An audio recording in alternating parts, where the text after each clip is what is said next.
우리가 지금 살펴보고 있는 사사기는 크게 세 부분으로 나눌 수 있다고 말씀을 드렸는데 주일날 말씀을 한번 기억해 보면서 표를 한번 보시면 이렇게 되어 있죠. 세 부분으로 나눠져 있는 표를 한번 볼까요? 먼저 1장부터 3장 6절까지가 서론 부분이라고 한 부분으로 나눠져 있고 이 부분이 서론 부분입니다. 그리고 3장 7절부터 16장 31절까지 이 부분이 본론 부분이고 지금 우리가 살펴보고 있는 17장부터 이제 남아있는 21장까지 이 부분이 결론이기도 하지만 부록이기도 해요.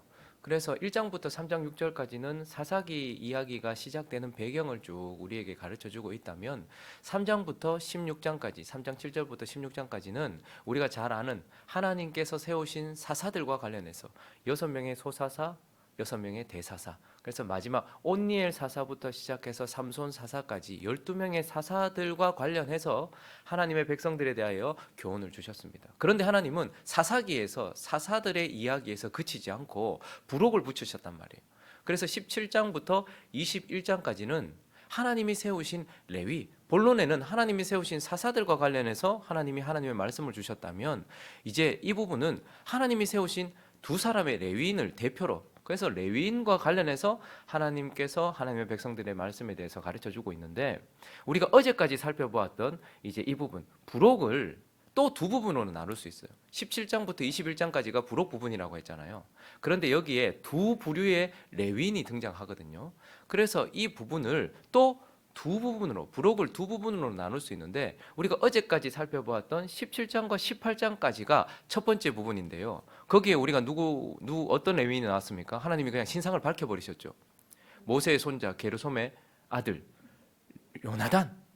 그래서 이 요나단이라는 레위인과 관련해서 하나님께서 하나님의 백성들에 대해 말씀하시는데 특별히 17장과 18장은 하나님의 백성들의 종교적 타락상에 대해서 쭉 이야기를 해주셨단 말이죠.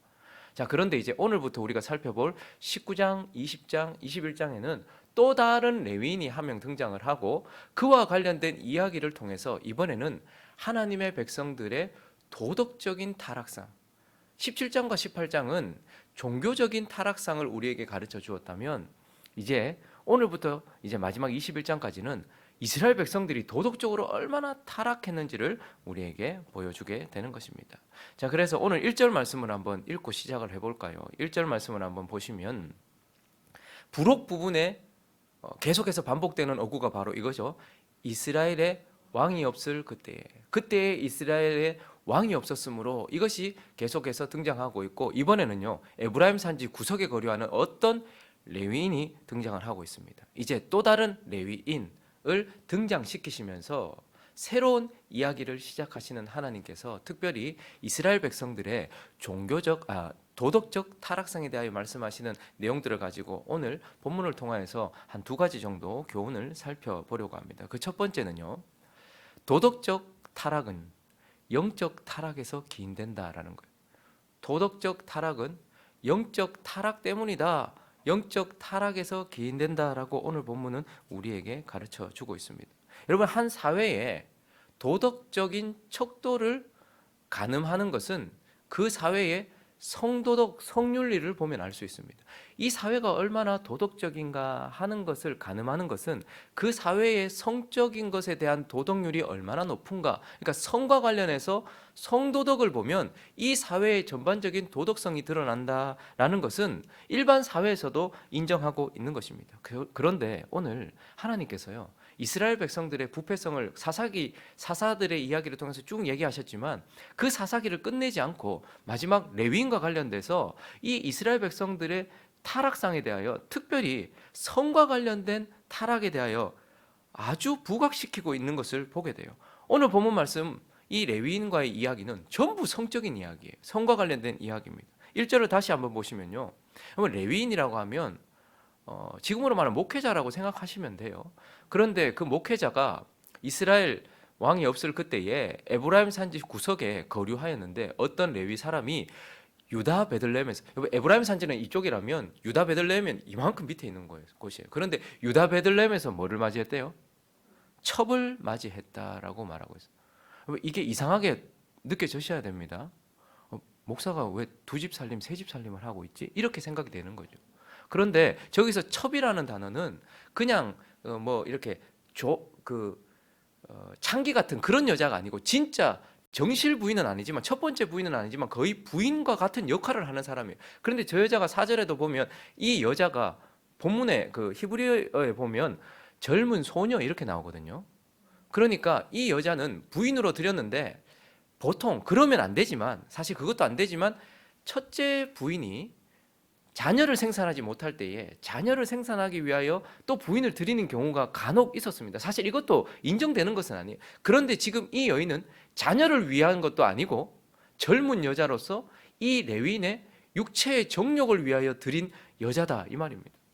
그러니까 지금 레위인은 성적인 쾌락을 위해서 첩을 두고 있는 이 성적인 상태, 이것을 우리에게 보여주고 있고, 또 2절을 보시면요, 이번에는 그 첩의 도덕성, 성적인 도덕성이 나타나는데 그 첩이 뭐였대요? 행음했다 이렇게 얘기합니다. 그러니까 레위인도 성적인 육체의 정욕 때문에 첩을 들였고, 이 첩은 저기 보면 행음했다라고 우리는 번역을 했는데 화가 나서 이렇게 이제 지속적으로 화가 나 있는 상태에서 이 첩이 어쩌면 이 젊은 여자가 나이 많은 이 레위인에게 시집으로 왔는데 어쩌면 계속해서 화가 나는 이유가 있었겠죠. 성적으로 만족이 되지 않았겠죠. 그래서 아마 행음을 했던 것 같아요. 어쨌든 지금 레위인의 부인도 행음을 했다 이렇게 나오고 있습니다. 그리고요, 뒤쪽으로 조금 넘어가면 19장 뒤쪽으로 조금 넘어가면 22절에 보면요, 한 지파가 나오거든요. 기브아 땅 근처에 있는 한 지파, 여기는 베냐민 지파의 땅이었습니다. 그런데 그 땅에 이 레위인이 들어갔는데요, 읽어볼까요? 시작. 그들이 마음을 즐겁게 할 때에 그 성읍의 불량배들이 그 집을 에워싸고 문을 두들기며 집주인 노인에게 말하여 이르되 네 집에 들어온 사람을 끌어내라, 우리가 그와 상관하리라. 뭐죠? 베냐민 지파의 땅에 유숙하러 들어갔는데 그 동네에 있었던 불량한 사람들이 많이 몰려와가지고 오늘 네 집에 들어간, 그러니까 그 첩을 얘기하는 것이 아니라 그 레위인 남자 그와 상관하겠다라고 말하는 거예요. 그러니까 지금 베냐민 지파가 뭘 지금 추구하고 있는 거예요? 동성애를 추구하고 있는 거예요. 그 동네에서 새로 본 남자가 들어온 거예요. 그런데 나 이 남자하고 상관해야 되겠다라고 동성애를 추구하고 있는 이 성적인 타락상을 보여주고 있고, 그런데 이 노인이 이 레위인을 내어줄 수 없잖아요. 그래서 그 레위인의 첩을 내줬단 말입니다.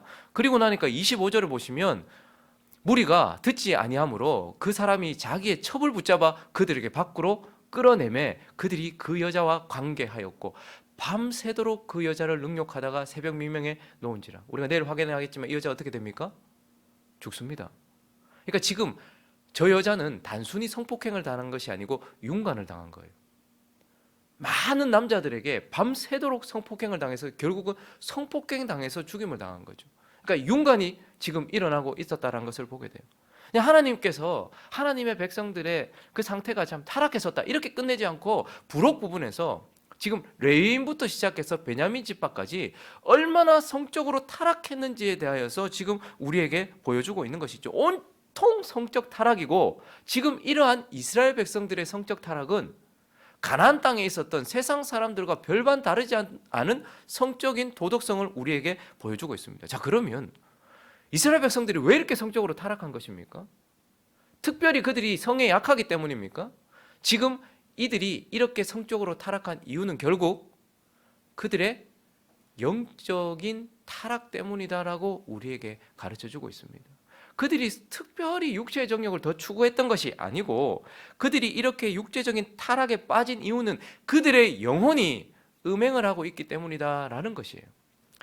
여러분, 하나님께서는 사람을 지으실 때 하나님의 형상으로 지으셔서요, 하나님처럼 보이지 않는 부분을 중요시하게 생각하셔서 영혼을 만드셨습니다. 이 부분은 보이지 않아요.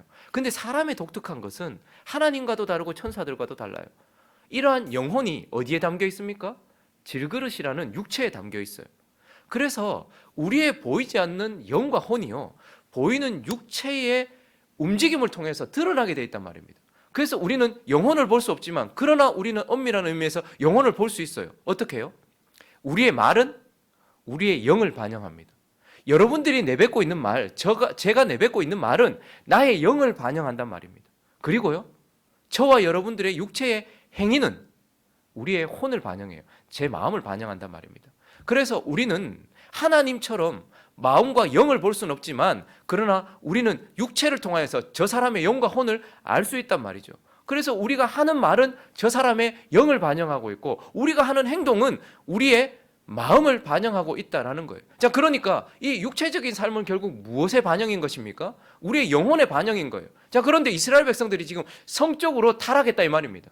이 말은 결국 무엇이죠? 그들이 영혼으로 타락했다라는 것이고 그들이 성적으로 음행을 했단 말이에요. 이 말은 뭐죠? 우리의 영혼이 음행을 했다 이 말입니다. 그러니까 이스라엘 백성들이 이렇게 성적으로 타락한 이유는 그들의 영혼이 하나님 아닌 다른 우상들을 섬기면서 그 영혼들이 성적으로 타락했다, 음행을 하고 있기 때문이다라고 말하고 있는 거예요. 그래서 온통 세상이요, 특별히 성적으로 타락했죠. 왜 그렇습니까? 특별히 성을 좋아해서가 아니고 우리의 영혼이 하나님 아닌 다른 것들을 음행으로 섬기고 있기 때문인 거예요. 그래서 성적인 타락이 세상에는 만연할 수밖에 없죠. 그런데 문제는 뭐죠?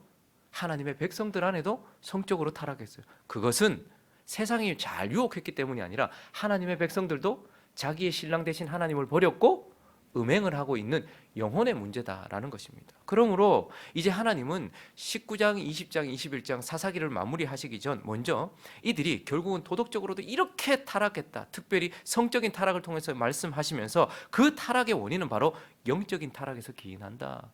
그들이 성적으로 음행하는 이유는 영적으로 음행하기 때문이다 라고 말씀하고 있는 것입니다.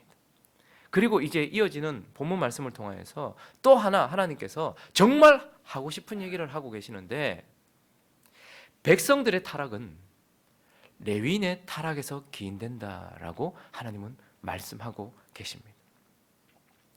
하나님께서 사사들을 통하여서 이스라엘 백성들 전체가 얼마나 타락했는지를 보여주셨어요. 그리고 온니엘이라는 참 멋진 사사에서부터 시작해서 우리가 잘 이해되지 않는 삼손이라는 사사를 마지막으로 등장시키시면서 이 지도자도 타락했다는 걸 사실 보여주세요. 그런데 거기서 그치셔도 우리는 충격적인데, 근데 하나님은 지금 거기서 말씀을 마치시지 않고 레위인들을 굳이 등장시키십니다.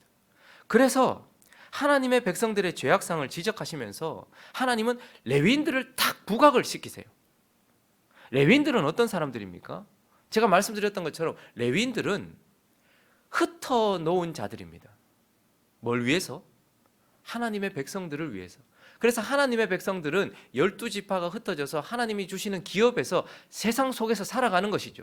자, 그런데 그들을 위하여서 하나님이 어떻게 하신 거예요? 그들 전체를 위하여 48개 성읍으로 나누셨어요. 그래서 레위인들은 이스라엘 백성들 속으로 들어가게 되어 있었습니다. 이스라엘 백성들 안으로 들어가게 되어 있었습니다. 그래서 안에 들어가서 레위 지파들은 뭐 하는 거예요? 그들에겐 특별한 기업이 있지 않습니다.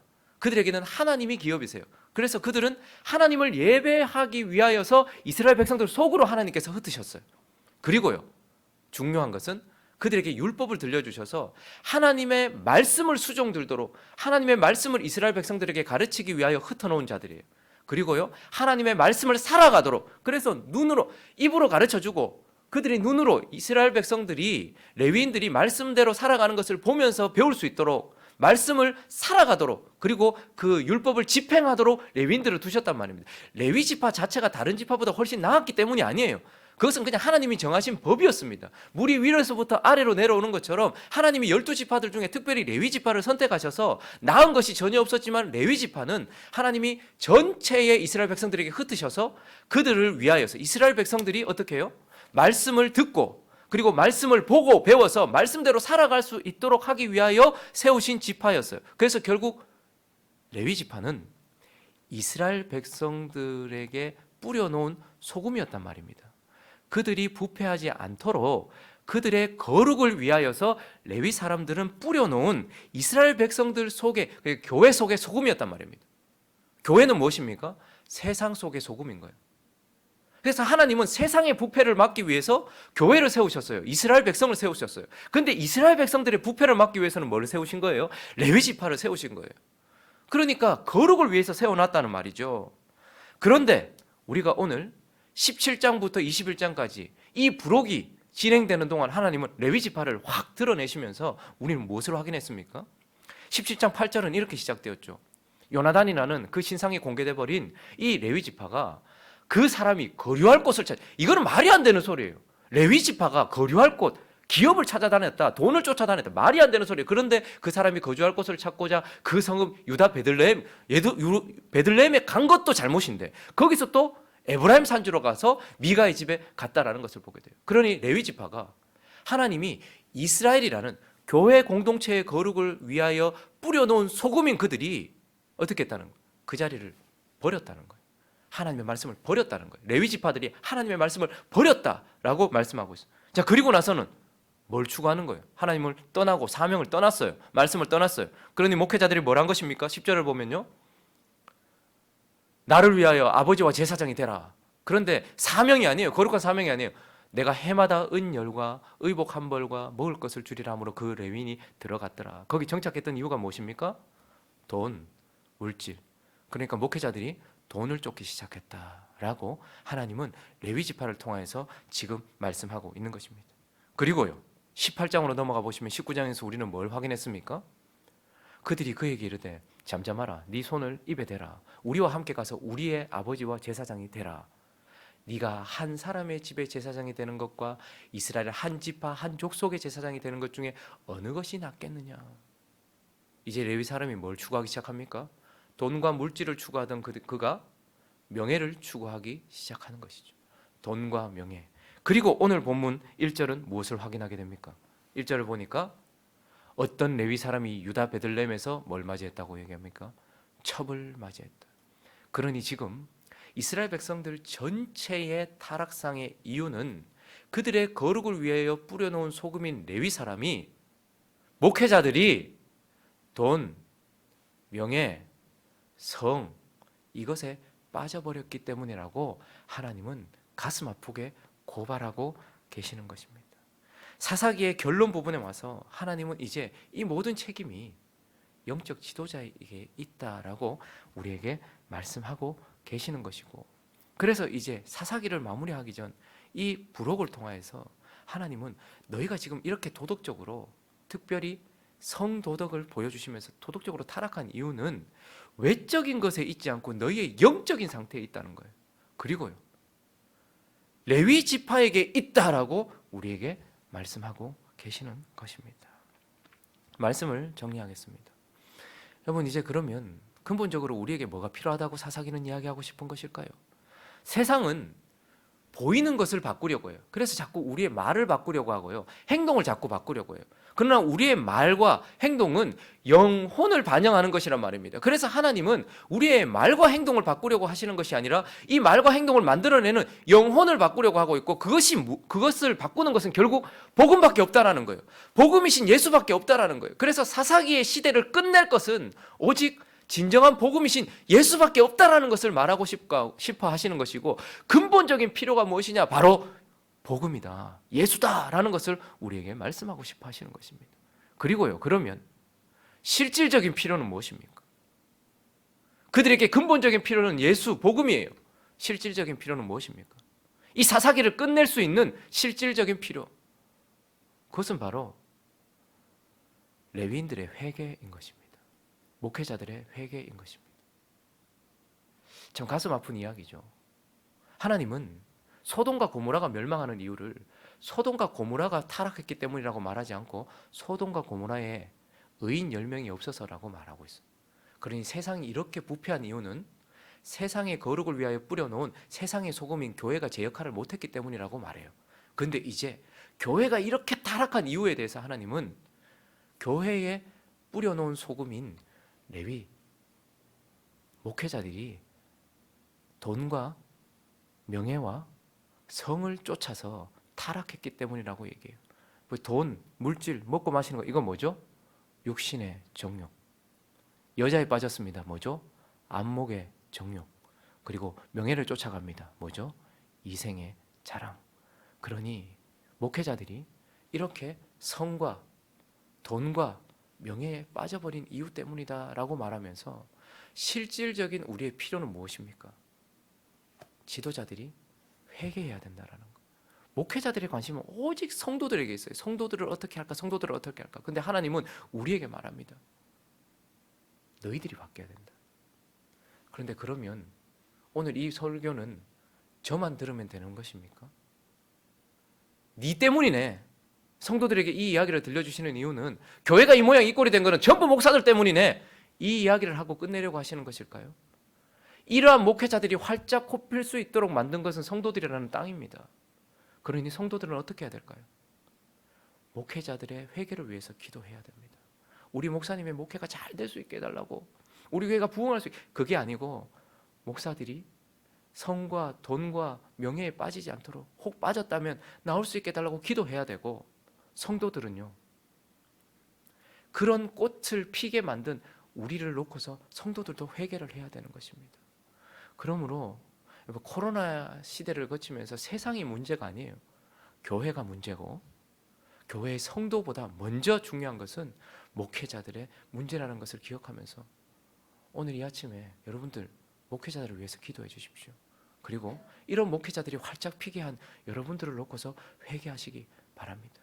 그래서 목회자들이 회개하고 돌아오고 우리는 또다시 복음을 추구하는 그런 교회 되어질 수 있게 해달라고 기도하는 저와 여러분 되시기를 예수 그리스도의 이름으로 축원합니다.